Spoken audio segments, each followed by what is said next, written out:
Good morning to all. This is Venkatesh from my ninth class in Vidva School. Today we successfully completed our innovation boat, flag boat. On occasion of Independence Day, we designed this robot. In this, we used two types of components, living and non-living. Living components are DTMF, dual tone multi-frequency. We can operate through mobile. DC motor, direct current. It will move the robot. CPU is the brain of the robot, central processing unit. And non-living components are nuts, bolts, frames, caterpillar, supports, etc. Thank you. My friend will explain about this more. My name is Kanija. I am from 9th standard from Vidya School.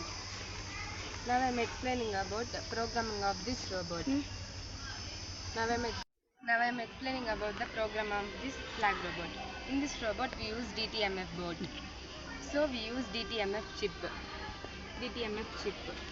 Whenever we use sensor and DTMF, we use while loop. In this while loop we give instructions. In this DTMF chip we can select keys to move a robot through operating our mobile.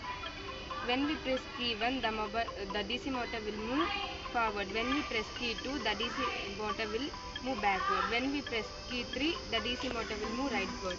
Thank you.